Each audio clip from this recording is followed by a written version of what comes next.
Hi, I'm Jim. This is another taster for our Customer Journey training course that we run through vipertraining.tv, where you'll find lots more resources about this program and lots of others. Okay, let's look at this customer journey. What do we actually mean by that? It's looking at your product or your service from the customer's point of view, not from your point of view. We know what it's like. We run a small business ourselves. You get so bogged down in the detail of the day-to-day work, you forget what it might be like from the customer's point of view. So this looks at their journey through your product with your service. And you ask the question, does their reality match your perception of it? You know, interestingly, we did, and this is where this kind of course started from, we looked at one as a booking process for a particular organisation.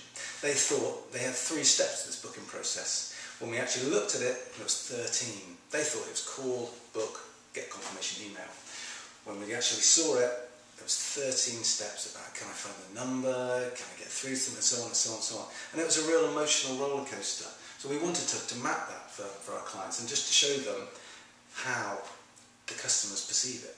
And then how we can break each one of those steps down to look at some real improvements. And it involves a whole variety of analytical tools for looking at this process. Some that you will probably have come across and some that you've not, but it's that mix from the customer's point of view.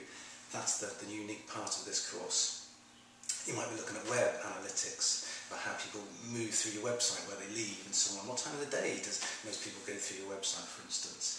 Might be looking at bigger things like focus groups or wider surveys of tracking people and tracking elements of your work. It might be mystery shopper, video analysis, etc. There's a whole variety of tools that can be used to map a customer's journey, and this looks at all of them.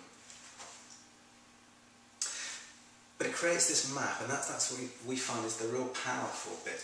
So you do end up with a real flow chart of issues in the middle, leading to other decisions and other bits coming off it. So you know, what gets presented back, or prepared from this customer journey, is this flow chart that breaks this process down into step by step. And then, as I say, you can add in small incremental improvements. So you run this whole picture that's kind of quite difficult to manage and difficult to see where the improvements can be made. Because I guarantee you, your processes probably aren't broken, but they can be improved in very small ways. So there's lots of these little improvements that can add up to making a huge difference. And they make it seem less daunting.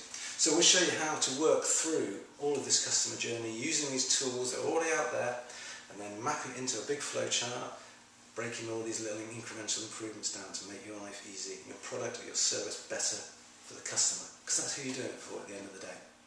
Okay, thanks so much. If you want to find out some more, look at vipertraining.tv. Thanks.